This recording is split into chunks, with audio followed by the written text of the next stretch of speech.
Super Douglas, tudo bem? Fala, meu mestre. Me ouve bem? Eu lhe ouço em alto e bom som.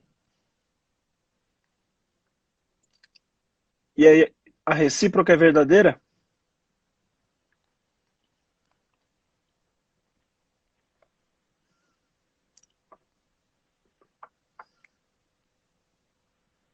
Colega Eliane Gaia, Eu, para variar da tecnologia, né? olha, já ganhamos um alô.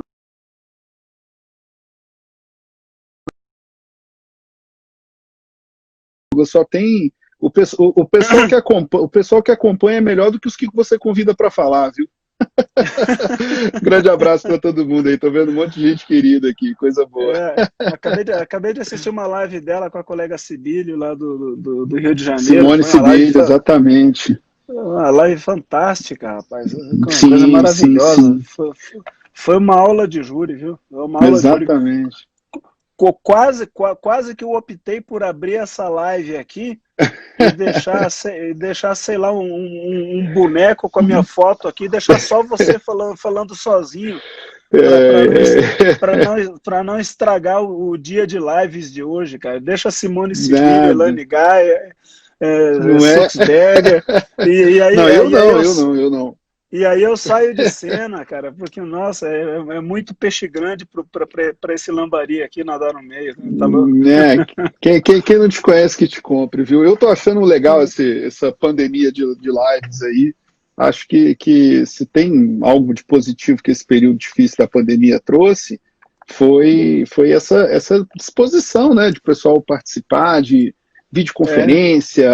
Ontem, por exemplo, né, até é bom lembrar, eu digo isso porque a gente vai referenciá-la daqui a pouco, a nossa colega Marcele, lá, uma fera do Ministério Público Mato do Mato Grosso, Grosso, que atualmente sim, preside a confraria do júri, confraria, né, a presidente de Marcele confraria. Rodrigues da Costa e Faria, e ontem ela defendeu a dissertação de mestrado dela, um trabalho brilhante sobre o acordo de não persecução penal, e foi Eu vi um muito, post no seu Insta, foi? pois é, e foi muito bacana, porque não fosse a oportunidade da videoconferência, a gente não teria tanta gente acompanhando, né? Aham, Então foi uma banca que, sei lá, contou com a média de pessoas que estavam acompanhando a sessão de defesa era 80 pessoas, 80 e poucas sim, pessoas, e normalmente banca presencial reúne, quando tem 20 pessoas, é muita coisa, né? exato. Então, eu acho que é uma oportunidade bacana aí que esse período difícil que a gente está passando nos tem premiado, digamos assim, né? Assim, se a crise ela às vezes acaba trazendo alguns aprendizados e essa otimização dos instrumentos aí de tecnologia, eu acho que deixa esse aprendizado positivo para nós. É boa essa tua referência até aqui para a gente fazer um cumprimento até público aí para a colega Marcele. Eu tive um pouquinho antes da pandemia, eu tive a oportunidade de receber um convite da confraria que me foi feito por intermédio do César, né, do César Uhum. Danilo, César que, que, Novaes, é, claro. que é parte deles lá, para fazer um bate-papo sobre júri lá com a confraria, e foi exatamente no período de transição e da assunção da Marcele à presidência da confraria. O Mato Grosso eu considero o Mato Grosso uma referência no que diz respeito à união de promotores do júri. Eles têm uma, uma, uma, O júri da uma capital, né? Antônio Sérgio Cordeiro Piedade, o o próprio Piedade, César, Marcele, exato. o Caio, E né? Caio o também. Caio, com certeza, voltei de lá, inclusive, o Caio me presenteou O com o livro. livro dele e mais um que Tá eu fiz o aqui. sorteio. Tá É, aqui, tá aqui pertinho, né? Inclusive, é, muito bacana, porque quando ele me deu o é, livro, ele até falou, ó, quero ler e tudo, e eu quero tô que com você os dois leia, dele aqui, ó. tá É, aqui, eu, porque eu tô com os porque dois dele aqui, ó. essa É, sua organização é irritante, mas está em algum lugar do caos aqui em casa. Um baita livro, é. viu? Excelente trabalho. E ele me presenteou com um, inclusive, que eu sorteei no meu perfil do Insta, até, ele foi muito generoso. Mas a organização da confraria do júri é uma coisa que eu acho bacana, cara. E eu até comentei com o César que eu acho que é uma coisa que a gente tinha que trabalhar para fazer uma difusão maior em âmbito nacional, Perfeito. trazendo esses expoentes do júri. que são muitos, né? Eu brinquei com eles, eu brinquei também com eles, Gil Douglas, né, até te interrompendo aí, que esse Quarteto Fantástico, né, que eu até brinquei depois, eu falei, depois vocês resolvam quem que é o coisa aí de vocês, né, porque tem a Marcélia, o Antônio Sérgio, o César e o Caio, eles escreveram um artigo agora, saiu ontem, no Conjur, que é o intitulado Recurso contra Veredito Injusto no Tribunal do Júri, né, fazendo um contraponto interessante aí, que eu até produzi um artigo sobre isso, e desafortunadamente, né, eu submeti o artigo para periódico científico, e periódicos demoram para responder. Mas eu recente escrevi um artigo fazendo um paralelo sobre a jury nullification do direito norte-americano, que é isso que acontece quando os jurados jogam o direito pela janela e decidem dar uma solução para o caso, sabedores que estão contrariando o que seria a solução jurídica da causa, e o que a gente poderia aprender da jury nullification norte-americana para o direito brasileiro. Sim. E aí eu até fui bastante enfático assim, nos pontos, porque eu vejo com uma preocupação muito grande essa coisa do pessoal querer importar da sexta emenda da Constituição norte-americana, que é a proibição de recurso da acusação contra a decisão absolutória, sem fazer os devidos ajustes estruturais que uma importação desse tipo, ou um transplante, vou chamar assim, desse tipo importaria, né? Para usar a metáfora do transplante, que não é minha, de um autor escocês chamado Alan Watson, com toda certeza esse transplante vai ensejar rejeição do órgão. E aí o alerta do texto da Marcélia, do Antônio Sérgio, do Caio e do César vai nesse ponto. Né, se você transporta isso para um ordenamento como o brasileiro, sem as ressalvas do direito norte-americano, dá problema, dá absurdo, e eu fico preocupado que o Supremo ainda não tenha se debruçado especificamente sobre o tema de maneira conclusiva, e a gente veja aqui e acolá algumas decisões como essa do ministro Celso de Mello, que enseja uma certa preocupação grande aí sobre o conteúdo de justiça que o Tribunal do Júri tem que fazer, né? Eu estava até brincando, dizendo que se o jurado quiser julgar de maneira dissociada da prova dos autos, né, se ele quiser decidir de maneira totalmente dissociada do processo, então que o faça por duas vezes. Inclusive, muitas vezes em caráter deliberativo, né? Exato. Ele pode fazer isso por uma deliberação. Eu até comentei que esse revisitar a origem do jury nullification, ele é relevante porque a maneira como os norte-americanos equacionam esse problema não é exatamente no sentido de admitir ou não admitir, não é o C da jury nullification, não é saber se pode ou não pode, ela acontece. A questão toda é saber como tratá-la. E aí, no direito deles, por exemplo, eles têm todo um regramento minudenciado, detalhado, sobre as instruções que o juiz togado dá aos jurados. E lembrando, igualmente, que lá os jurados julgam mediante, como você acabou de lembrar, processo de deliberação, não é simplesmente a coleta e soma de votos, como acontece no Brasil, mediante sim e não, as cédulas, né, inclusive assegurando aí o sigilo das votações, para que ao final se conclua uma decisão de maioria, né, não deliberada, e simplesmente colegiada, mas não deliberada, né, coisa que alguns autores, inclusive, já chegaram a dizer que seria contrária à Constituição, enfim, mas é a nossa modelagem é a tradição da modelagem brasileira, e aí eu fico preocupado quando se fazem essas projeções que não guardam consantaneidade no direito brasileiro e confundindo, né, o que seja a voz soberana dos jurados com o que seja decisões irrecorríveis. A soberania deriva do fato de dar a palavra última sobre os fatos, não significa dizer que se dê a palavra última sem possibilidade da parte deduzir resignação. São coisas bem diferentes, acho que essa é uma confusão, enfim, que não tem lugar, mas enfim. E eu até vou te confessar que eu tenho rascunhado, eu já tenho rascunhado alguma coisa exatamente sobre uma ressignificância do conceito de soberania do júri. Exatamente por conta disso, e agora eu estou revendo alguns pontos, especificamente por conta da decisão do ministro Celso.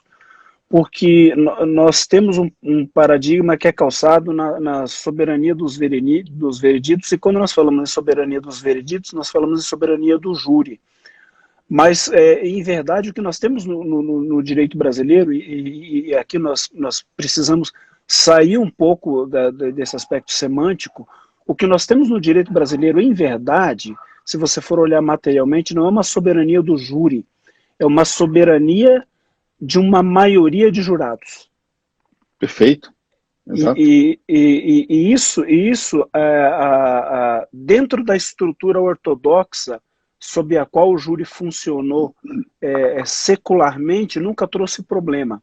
Agora, a partir do momento em que você pega uma estrutura secular que toda a vida funcionou bem, e você começa a mexer peças estruturais dentro dessa estrutura secular, que toda a vida se manteve em pé, você pega uma estrutura que vem em pé há milênios, e você começa a mover peças fundantes dela, você corre o risco de um desabamento. E aí você precisa começar a rever valores fundantes. E nessa revisão de valores fundantes, você precisa deixar a semântica de lado e começar a olhar materialmente a significância das expressões. Quando você fala de soberania do júri, você não fala de soberania do júri, você fala de soberania da maioria dos jurados. E então nós temos aqui, você falou exatamente no processo deliberativo que ocorre no júri americano, por exemplo. Eles se reúnem lá os 12 numa sala e tomam uma deliberação. Aquela é a deliberação do júri americano.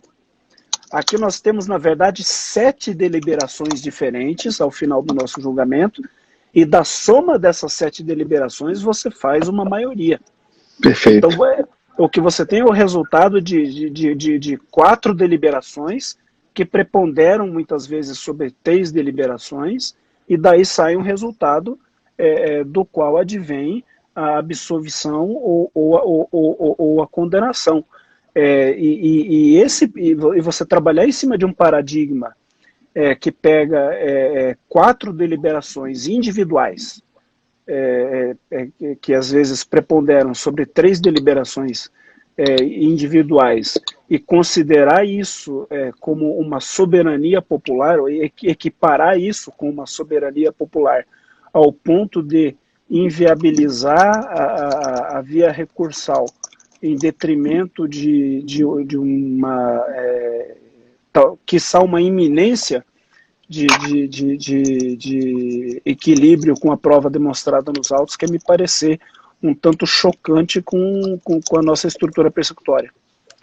Exatamente, assim, eu acho que é engraçado, assim, né, eu cheguei a destacar isso, né, o júri, ele, na nossa história constitucional como país independente, ele sempre esteve presente, mas isso não significa dizer que ele tenha se tornado algo comum a nós. Ele ainda tem essas questões de adaptabilidade, de você observar uma racionalidade própria, de você ter uma riqueza em relação, uma maior aproximação das modelagens de disputa, né, as modelagens de disputa que eu digo marcada pela adversarialidade, diferentemente do que acontece no processo, nos procedimentos comuns de uma maneira geral, mas também atentando-se aqui para a engenharia institucional, para a modelagem institucional do direito brasileiro. Né, a gente tem um Ministério Público organizado em carreira, né, um Ministério Público delineado como magistratura de Estado. A gente não tem um desenho, por exemplo, como acontece com o CPS britânico, né, o Crown Prosecution Service, ou então os DAs norte-americanos, em que eles apresentam a maneira pela qual exercitam suas discricionariedades persecutórias ao crivo democrático do voto. Só um pouquinho, entrou um clone teu aqui agora, cara. Entrou quem? Como deve ser, o que? O Shrek ou o Maui? Suxberger entrou aqui. Ah, não, é porque eu tenho 2 perfis, né? Eu tenho um Suxberger 77 e o outro é o professor Suxberger. Eu acho que eu tô com o professor Suxberger aqui. Não, entrou um Suxberger aqui na live agora, cara. Ah, se entrou é parente meu, cara. Que legal, deve ser algum maluco aí dos meus, ou sobrinho meu, pode escolher. Aqui a minha barra de rolagem das pessoas não estão aparecendo. Mas não é clone não, pelo contrário, eu sou a pior versão do povo da minha família. Tem gente bem melhor do que eu com esse sobrenome, viu? É com você que eu tô falando mesmo, cara? Eu acho que sim, cara. Você está com alguma dúvida, não, né? Isso é uma gravação, Douglas. A sua ligação é muito importante para nós. É isso. Mas é isso, brincadeiras à parte, cara, enfim, é muito bom debater essas coisas contigo, principalmente nesse momento aí que o júri voltou à mesa, né? O Uhum. júri de tempos em tempos ele volta à mesa e agora aí tá palpitando, especialmente por conta aí de toda essa reverberação que tá ecoando o Brasil afora. Em alguns aspectos, eu vou te dizer até, creio eu, de forma um pouco hiperlativa, em alguns pontos, mas em outros eu não diria hiperlativa, porque há alguns aspectos da minuta de resolução que eu acho que precisam ser repensados, mas eu vou te dizer agora, publicamente, o porquê do convite. Foi apresentada essa minuta de resolução aí do CNJ com a proposta de retomada dos julgamentos e dentro dela existe a possibilidade de um júri realizado com auxílio da videoconferência e dentro dessa possibilidade surgiu inclusive a hipótese de o júri se realizar com a ausência das partes, com todas elas, inclusive, a exceção do juiz, com relação ao juiz, é uma incógnita, né? A minuta, ela não esclarece se o juiz estará presente ou não. Mas com todas as demais ausentes, falando por videoconferência. E ela traz algumas preocupações aí que eu enfim, tenho chamado aí alguns colegas para debater e não podia te tirar dessa lista aí, enfim, pela tua capacidade de reflexão e ouvir aí o que você pensa a respeito disso. Você, enquanto tribuno do júri, como que você se sentiria numa sessão plenária fazendo o seu júri com o seu ex-adverso, fazendo a fala dele por videoconferência ou o oposto? Você faria um júri da sua casa, Antônio Complicado, né? Complicado. Eu acho que algumas premissas têm que ser assumidas. Eu acho que não há lugar, não há sequer a possibilidade de considerar, e acho que o debate não é esse, né? No sentido de pensar que a alternativa da videoconferência seja uma alternativa substitutiva, ou seja, uma alternativa de aprimoramento do julgamento presencial.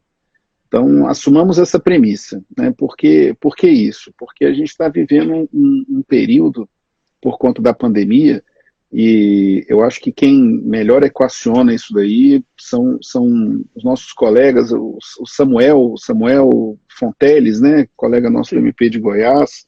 Ele tem um texto muito bacana, claro, sobre a ideia de derrotabilidade normativa, né, o defeasibility lá que os norte-americanos mencionam.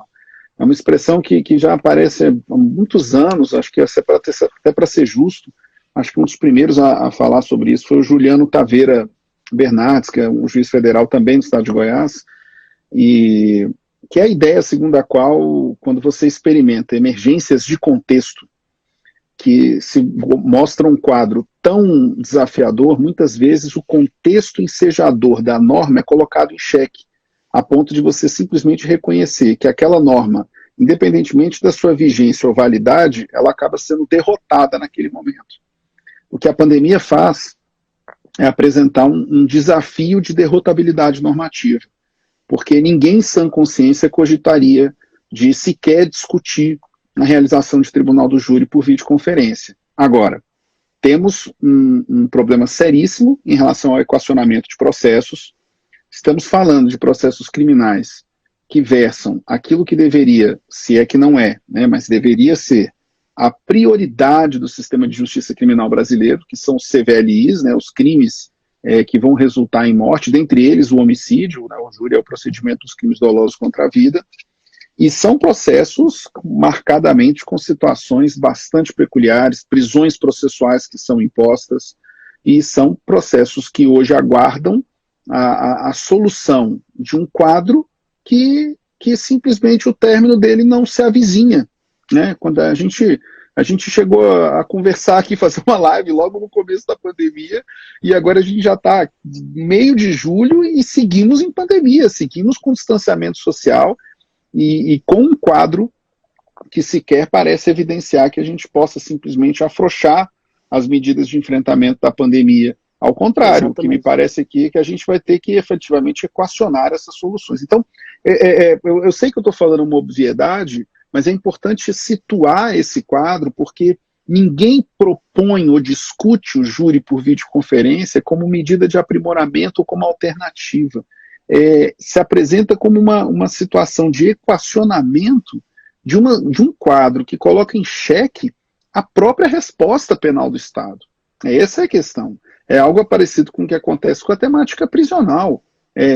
Ainda que atentemos para todos os quadros de determinações arquitetônicas, de desenho de estabelecimentos prisionais, o desenho da prisão ele é incompatível com o distanciamento necessário como medida sanitária de enfrentamento da pandemia da Covid-19.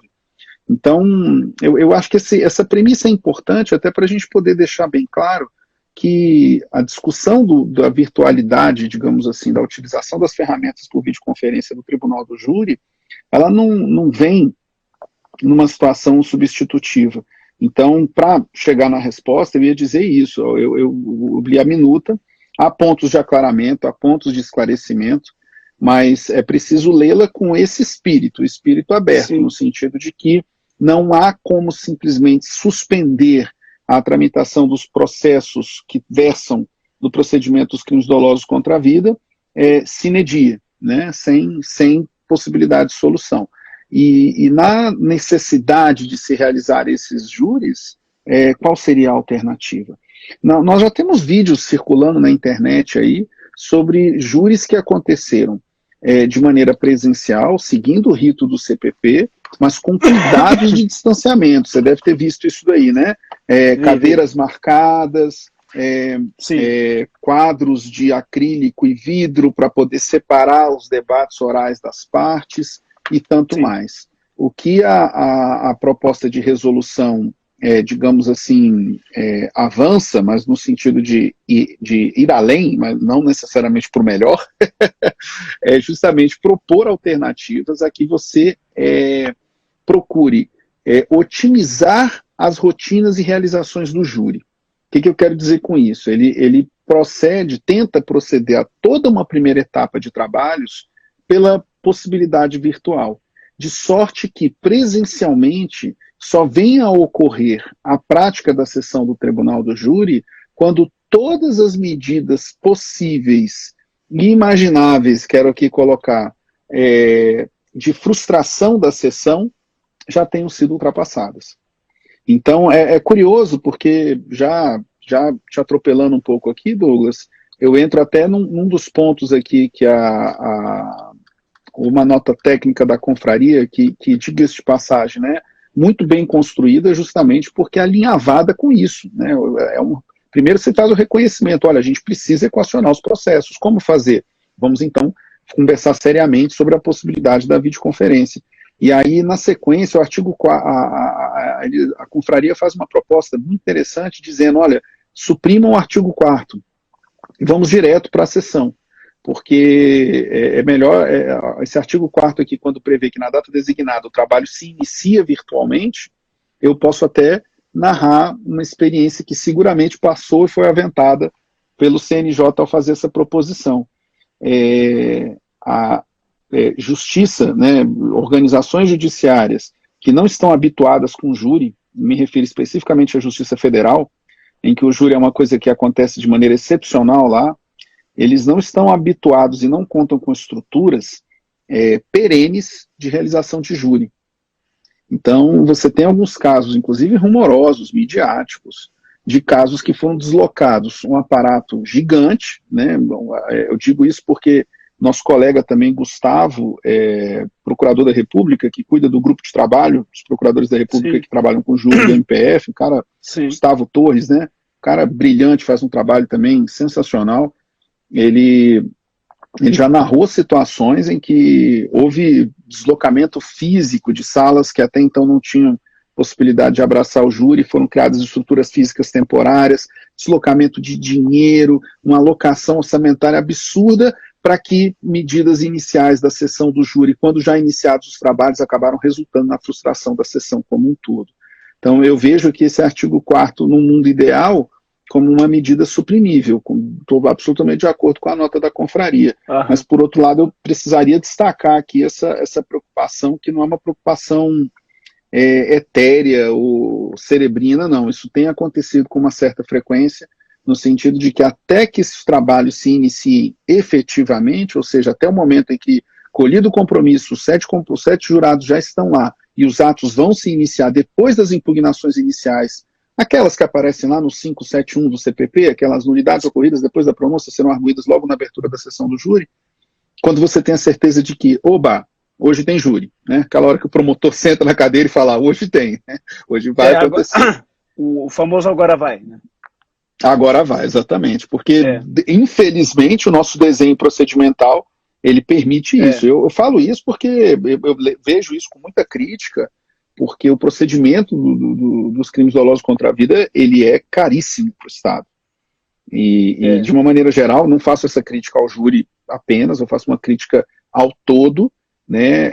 Os custos do funcionamento, os custos de funcionamento da justiça criminal no Brasil, infelizmente, ainda estão longe de ser um problema público.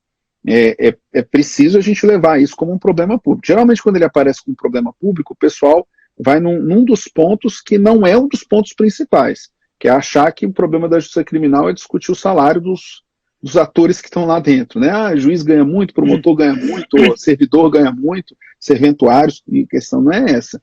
A questão não há países do mundo sérios, desenvolvidos, que não consideram, nas suas modelagens institucionais e procedimentais da justiça criminal, o custo que a justiça criminal tem na realização dos seus procedimentos.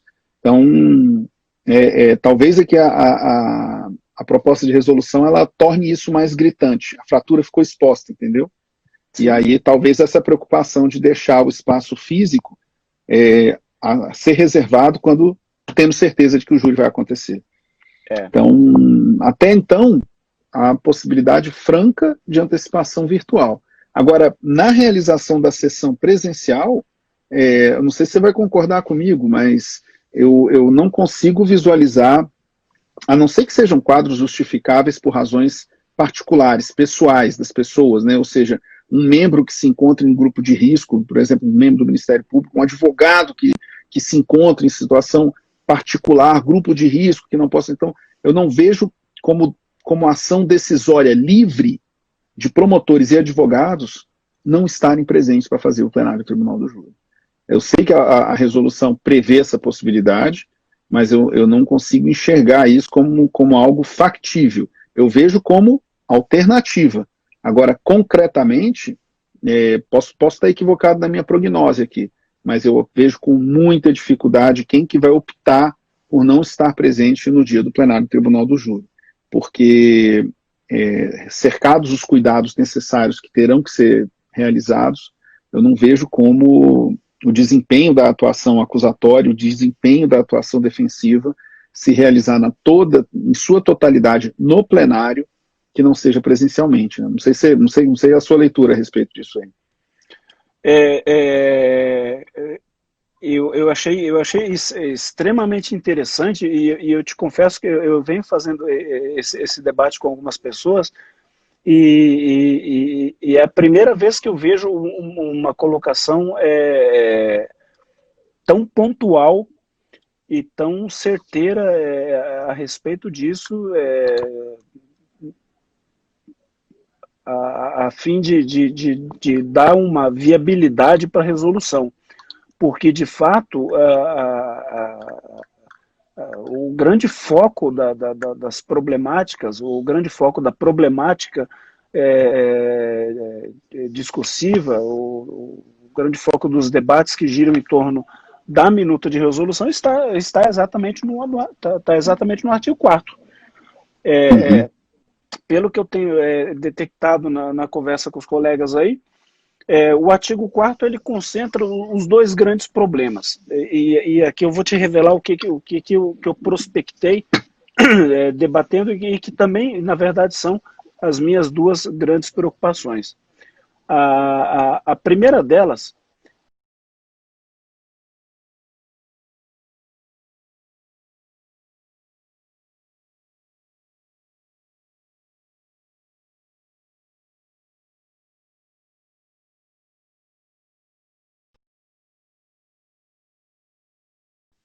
Corte, né? Pronto, mas eu estou te ouvindo agora, pode falar. Tá. A primeira delas, numa escala de menor a maior, diz respeito à questão da incomunicabilidade. Eu já vi pessoas minimizando esse problema, mas eu continuo levantando ele porque também já vi uma boa parcela de operadores igualmente considerando isso de relevância, então eu continuo trazendo a lume essa questão. Numa sessão ordinária do júri, Sux, a incomunicabilidade e o sorteio e o compromisso são atos quase que dotados de uma simultaneidade, dos quais a incomunicabilidade meio que brota de uma forma meio natural e quase que imperceptível, porque o juiz-presidente está envolto ali naqueles atos de presidência e os oradores eles estão ali meio que... A fiscalização óculo, né? Fiscalização ocular ali, né? Mas os oradores também estão ao mesmo tempo ali ocupados, em parte entre as recusas, mas também ocupados ali nos ajustes finais da sua preparação. E o que acontece? O juiz chama o nome, você recusa, o jurado levanta, senta na cadeira e a hora que termina o sétimo jurado, o juiz faz aquele processo de dispensa dos demais, pergunta se eles estão aptos, faz ali a leitura da pronúncia, todos se levantam, fazem o juramento e ali estão incomunicáveis. Isso tudo tem um grau de simultaneidade muito, muito intenso, de forma que a incomunicabilidade ela é meio que misturada com o sorteio e com o juramento. Só que se nós formos fracionar todo esse processo e separar os atos em si, nós vamos perceber que lá no 466 do CPP, o nosso Código de Processo Penal determina que antes do sorteio, o juiz faz as advertências aos jurados sobre os impedimentos, sobre as suspeições e tudo mais, e o parágrafo 1º diz que o juiz também advertirá os jurados que, uma vez sorteados, não poderão mais se comunicar entre si e com outrem. Então, essas advertências sobre os impedimentos e suspeições, bem como sobre a incomunicabilidade após o sorteio, são feitas pelo juiz-presidente logo que ele chega, com os jurados postos à frente.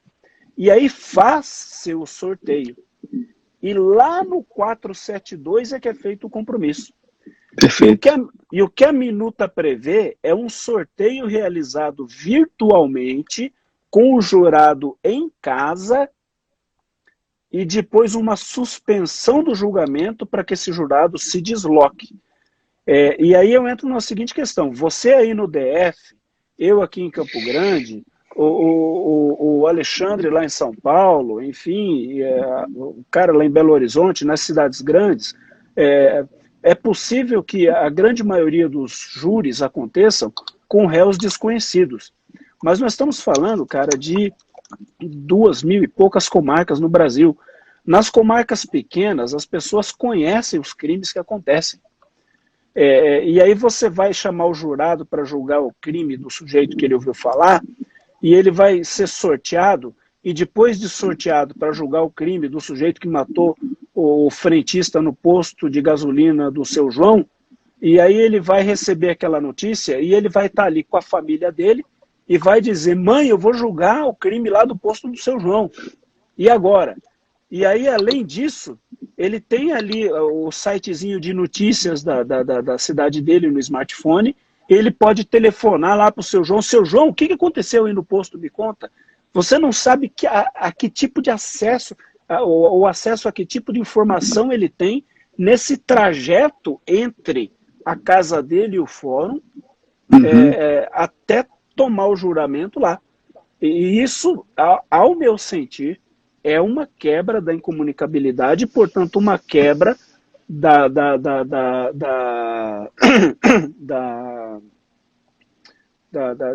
de um princípio fundamental da soberania dos vereditos.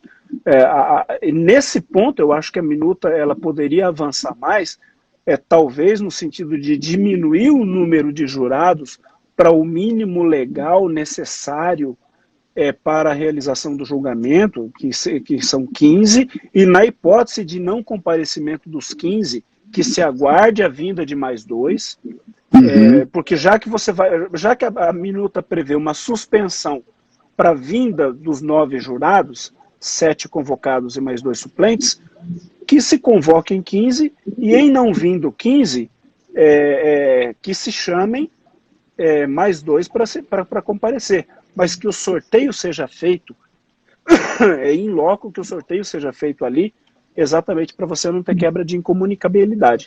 E também no artigo 4º estão os debates virtuais. Esses debates virtuais, eles me preocupam pelo seguinte, quer me parecer que o desequilíbrio, e aqui em termos fáticos, o desequilíbrio é quando você tem um orador falando pessoalmente, em tempos de pandemia, você vai ter jurado que perdeu o emprego por causa da pandemia. Você vai ter jurado que está seguindo todas as regras de isolamento ditadas pela OMS, pelo Ministério da Saúde, pela Secretaria de Saúde, e está ali convocado sob pena de multa para estar presente num ambiente que ele não gostaria de estar. E, de repente, está lá o promotor de justiça também presente naquele sistema, naquele ambiente que o jurado considera de risco. Ou o advogado presente no ambiente que ele considera de risco. Mas, de repente, ele olha a outra parte, o advogado está ali, mas o promotor não teve coragem de estar. Ou o promotor está, mas o advogado não teve coragem de estar. Com quem o jurado vai ficar? Você vai ter uma heurística de empatia, e a gente sabe que hoje, a oratória hoje em dia, Sux, a linguagem evolui com o tempo. Em 1941, quando o código dizia o promotor lerá o libelo e fará a acusação, a oratória era verbalidade. Hoje não, hoje ela é neurolinguística. O jurado ele já está olhando para você enquanto você está ali batendo a caneta na mesa e já está começando a formar o conhecimento. Quando ele olha um que está ali com ele enfrentando o processo pandêmico e o outro não, esse cara já perdeu 4, 5, 6 votos, independente do que ele tenha de argumento. Me parece gerar um desequilíbrio total. E num terceiro aspecto, na ausência dos dois debatentes, me preocupa a questão do acesso à prova. Você teria ali 2 oradores que não teriam condições ali de interagir de forma plena com a plateia, e a prova ficaria reduzida, a par de outras questões que o próprio Código de Processo Penal prevê, como, por exemplo, a possibilidade de reinquirição de testemunhas, porque você inquiriria uma testemunha no começo do julgamento, teria que romper a comunicação telemática com ela, já que o júri, segundo a minuta, é transmitido publicamente, essa testemunha passaria a assistir ou poderia assistir os debates, e na hipótese de uma reinquirição, ela passaria a ser reinquirida sabendo o que teria se passado no julgamento, e pior, o código prevê a possibilidade de acariação. Como que você faria uma acariação entre 2 testemunhas que estariam sendo ouvidas telematicamente, virando um monitor de frente para o outro? É algo que me parece um tanto difícil. São alguns detalhes aí que não me parecem invalidar a minuta de resolução. Eu sempre sou um otimista por natureza. As minhas crenças, elas sempre se voltam para crença na boa-fé das iniciativas. Eu creio piamente que essa iniciativa do CNJ ela é voltada para a solução desse problema, principalmente para a questão da duração razoável do processo. Acho que todos estão acordes que o júri precisa voltar. O que eu tenho sentido dos colegas de base do Ministério Público é que todos querem voltar, mas quer me parecer que talvez seja necessário um debate com agentes operadores do sistema para levantar algumas problemáticas concretas nesse sentido. O olhar prático mesmo, né? Eu cheguei a ouvir bastante disso, assim, no sentido de que o ato surge a partir das preocupações verdadeiras, reais, dos juízes, né? O grupo de trabalho dos juízes do CNJ. E seguramente sim, olhares dos demais atores, por mais empatia que os integrantes do grupo tenham, assim, essa coisa do tentar visualizar as dificuldades, os problemas surgidos na prática dos demais atores do sistema de justiça, essa possibilidade do diálogo aberto, ela é sempre bem-vinda por isso. Agora, o que me parece também, Douglas, assim, como possibilidade que a resolução prevê, porque ela não tem um caráter mandatório, né? Ela tem um caráter sim, de possibilidade, assim. Eu acho que vão acabar surgindo, pensemos nós aqui por hipótese, aprovada a resolução, tal como ela se encontra, né? Apenas um exercício hipotético aqui, vão acabar surgindo, e eu acho que iniciativas como a tua, né, de dialogar sobre isso, ganham maior relevância, algumas regras de boa razão. O que são as regras de boa razão? Assim, são preocupações como essa, que ou recomendarão, ou sugerirão negativamente a utilização desse procedimento de natureza excepcional. Então, por exemplo, um caso como esse que você noticia, absolutamente impactante no seio coletivo, de uma comunidade ou de uma comarca ou de uma cidade de baixa institucionalidade, em que um júri como esse reclame efetivamente essa coisa invisível, né, essa premissa fatual que o código toma como certo, embora não o determine, que é o fato do acompanhamento ocular das partes de fiscalização da incomunicabilidade, vão recomendar que efetivamente a providência do artigo 4º caput não seja realizada. Um caso como esse daí, em tudo recomenda que o quê? Recomenda que você efetivamente faça o júri com todos aqueles custos, cuidados, necessidades de atenção, mas presencialmente, né? Então, aquela situação mesmo de todo mundo com os EPIs, né? Máscara facial, face shield, espaçamento das cadeiras e outras providências. Porque, de fato, o desenho do artigo 4º, tal como colocado, ele tem por premissa procedimentos de processos simples, digamos assim. Eu sei que nenhum processo é simples. Simples no sentido de ser banal, de ser fácil, né? Até porque nós que somos operadores e lidamos com os processos em rodo, né? O promotor de justiça, o defensor público, o juiz, ele é um operador que trabalha remando com aquelas ondas da Praia de Nazaré de Portugal atrás dele, né? Mas isso também não nos retira a necessária e imprescindível sensibilidade de lembrar que por trás cada processo tem a história de uma vida ali, ou no caso, a história de uma morte que aconteceu. Então, eu acho que o desenho adequado do artigo 4º vai ter essa regra de boa razão subjacente a ele. Ou seja, não use o procedimento do 4º se você tiver uma situação de maior atenção e cuidado com os jurados. E veja só, né? A resolução vai ter por premissa aqui uma coisa que toca de modo próximo um problema que é um problema no nosso sistema de justiça criminal, que é o afinamento do diálogo interinstitucional, né? Eu já tive a oportunidade de assistir algumas sessões de julgamento em outros países, assim, né? Uma coisa meio doentia da minha parte. Quando eu viajo, eu procuro passar pelo fórum para poder olhar o que é. E aí eu sempre brinco, assim, né, falando que eu sempre me surpreendo. Você faz turismo jurídico? Turismo jurídico? Turismo jurídico, né? Você fala, o cara, quem estiver nos acompanhando vai falar, pô, esse cara não tem que ideia horrível para tirar férias, né? Para arejar a cabeça, vou ver os júris na né? O cara viaja e vai assistir a audiência. Mas, enfim, inclusive, né, eu estou vendo aqui dos nossos participantes, um dos maiores, se não o melhor, um dos melhores tribunos do MP, do DF aqui, que é o Evandro, o Douglas. O Evandro está aqui nos acompanhando aqui, eu até lembrei aqui que um cara que brilhou nas tribunas do júri do Gama lá, e era muito engraçado ele fazer uma sustentação oral, porque ele tem um cabelão assim, tipo Sidney Magal, e toda vez que ele ia pedir alguma coisa para os jurados, ele jogava o cabelo, batata, os jurados iam na dele, acolhiam tudo ali, mas ele tá conosco aqui, eu não sei se ele tá com esse cabelão dele de sempre, que causa...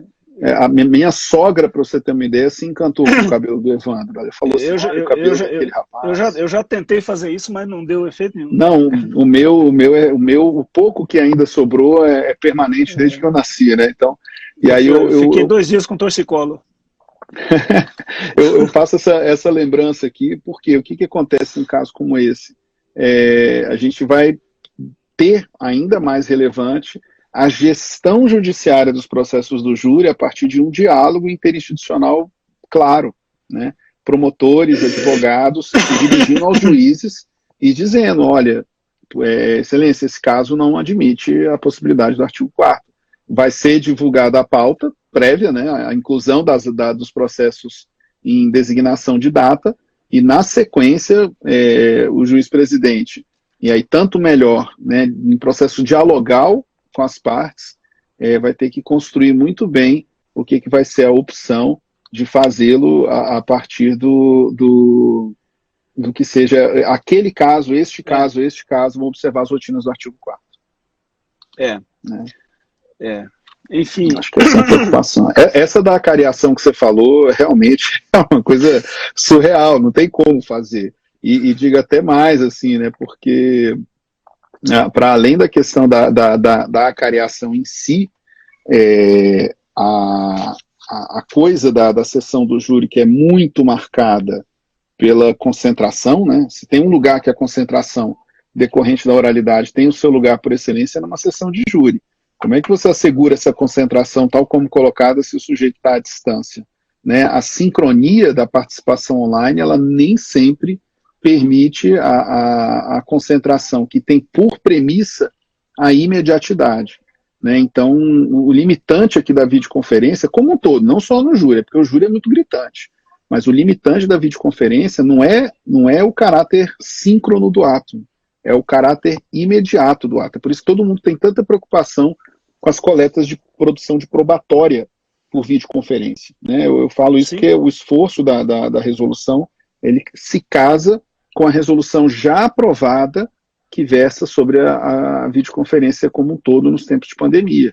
Então, qual que é o cuidado maior aqui? O cuidado maior é o da imediação, o cuidado maior da imediatidade. E aí faço aqui até uma provocação, Douglas, né? Porque eu vejo muitas resistências em relação à videoconferência como um todo, e eu acho engraçado que são resistências que não casam com a primazia da imediação como valor fundamental do julgamento. Deixa eu ver se eu me explico. Eu já cansei de ver posições que, ao meu juízo, parecem ser contraditórias, no sentido de não se discutir limitações ao poder cognitivo exercitado por tribunais, quando fazem ampla devolução de recursos e apreciam novamente a prova, sem que tenham travado contato imediato com a prova, eu não vejo essas preocupações dirigidas aos tribunais como eu vejo, por exemplo, dirigida à videoconferência, em que a maior preocupação, não entendeu? Assim, quem é contra a videoconferência tem que começar a apresentar limitantes ao exercício da atividade cognitiva por tribunais na ampla devolução dos recursos de apelação. Esse silêncio é que é estranho, porque ou eu me preocupo com a imediação... A lógica é a mesma. Perfeito. Eu me preocupo com a imediação como um fator inafastável da produção probatória, ou então eu tenho que ser coerente, né? E aí eu realmente apresentar objeção. Então, eu digo isso porque há uma resistência grande em relação a isso. No caso do júri, acho que a preocupação maior não é tanto a produção probatória em si, até porque o júri ele tem uma produção probatória decantada, porque são poucas as surpresas em plenário, né?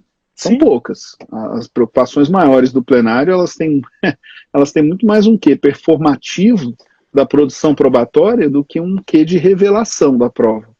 É. E aí eu falo, né, o que não desmerece a necessidade da prova em plenário, tá? Não quero dizer isso.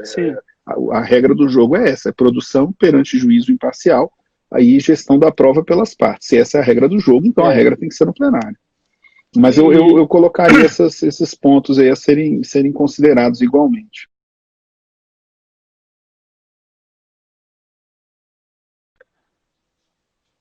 Voltou agora? Pronto, agora acho que tá voltando, pode falar. Por último, cara, eu vou fazer uma colocação, até invocando aí um pouco do que a gente trabalha junto lá na Comissão de Sistema Prisional e Segurança Pública, lá no CNMP. Alguns cuidados que a gente tem nos trabalhos lá que são desenvolvidos lá e nas coisas lá que você coordena e nas ações que eu desenvolvo lá sob a tua coordenação. Um cuidado que sempre se tem quando você trabalha programas e estudos que têm alcance nacional e uma possível futura repercussão nacional, que é exatamente você tentar evitar o engessamento de diretrizes, o engessamento de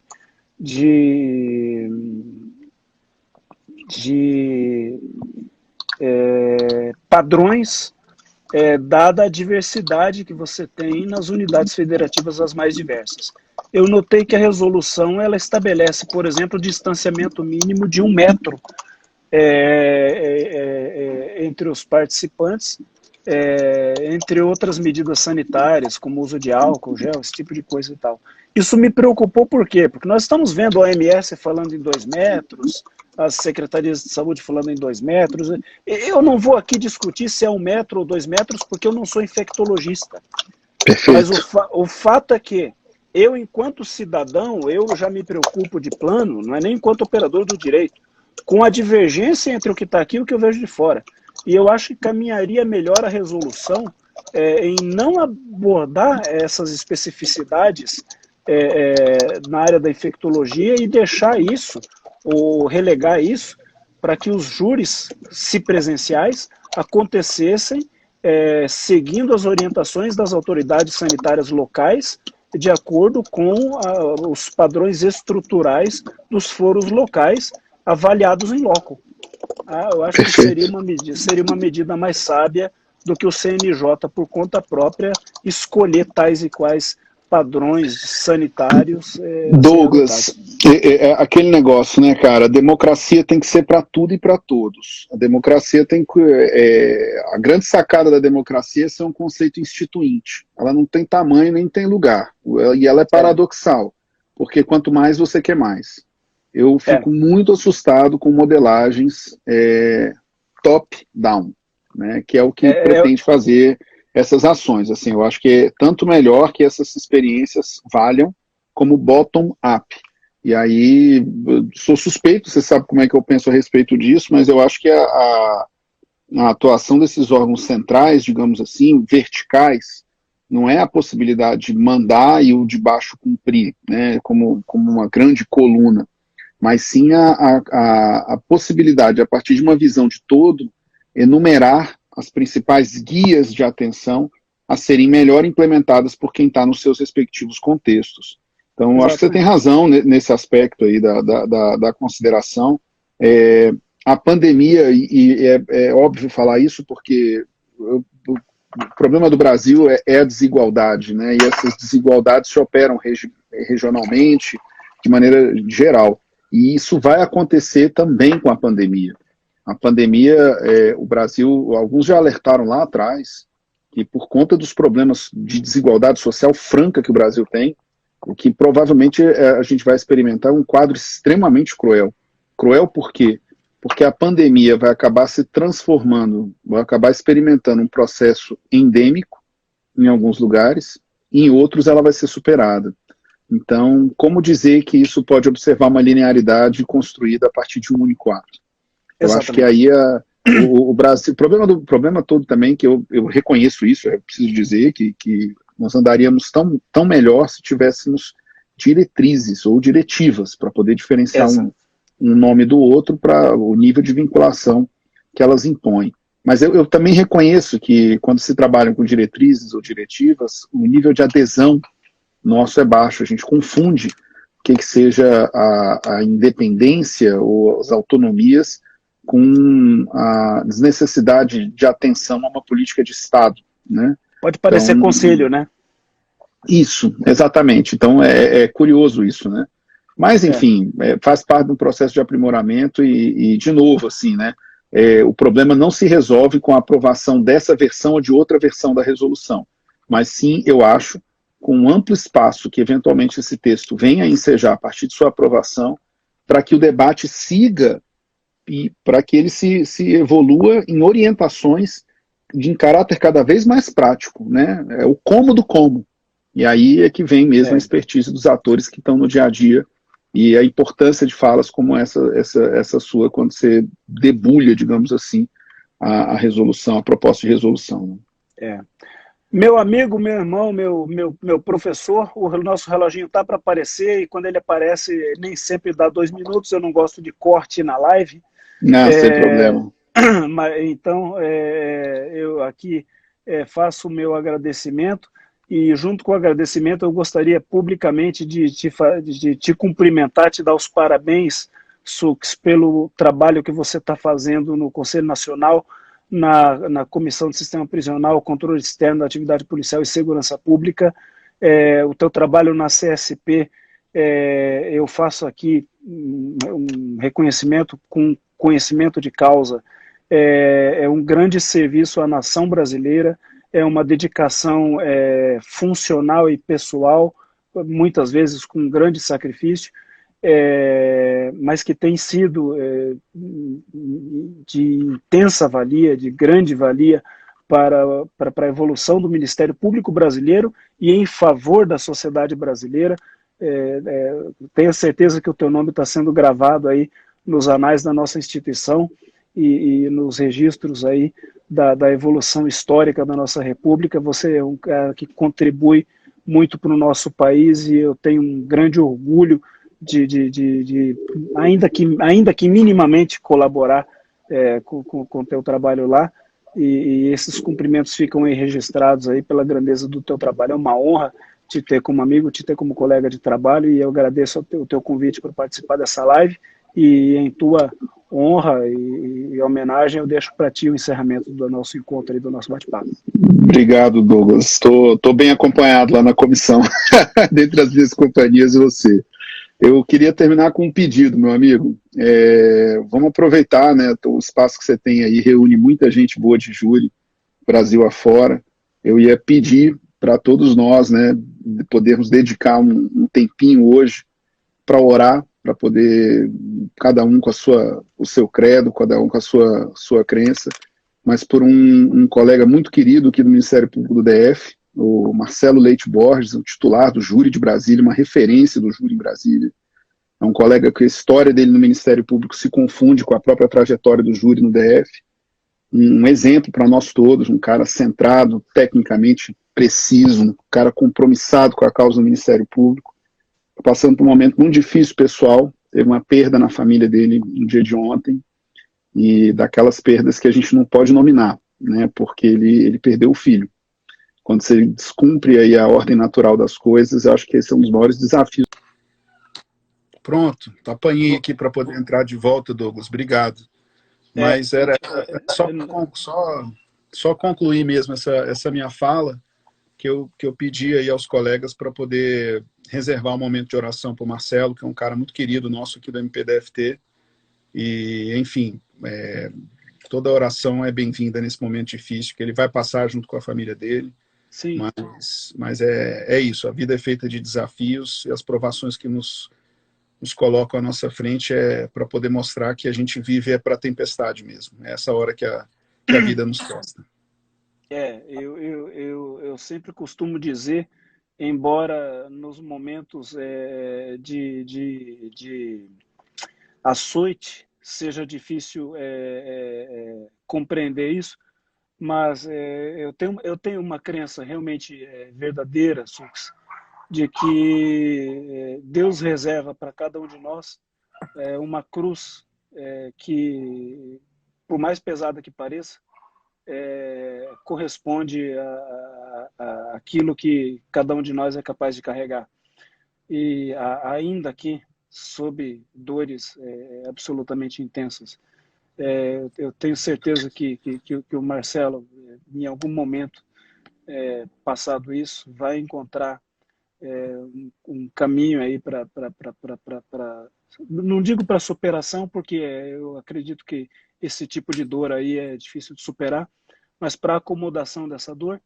E eu te faço um pedido, diga a ele que tanto eu quanto nós aqui, os amigos presentes nessa live, estaremos de fato hoje em oração aí pelo conforto do coração dele, e esse nosso encontro, esse nosso debate aí fica terminado em homenagem aí à memória do menino dele e em homenagem ao descanso e à paz do coração dele.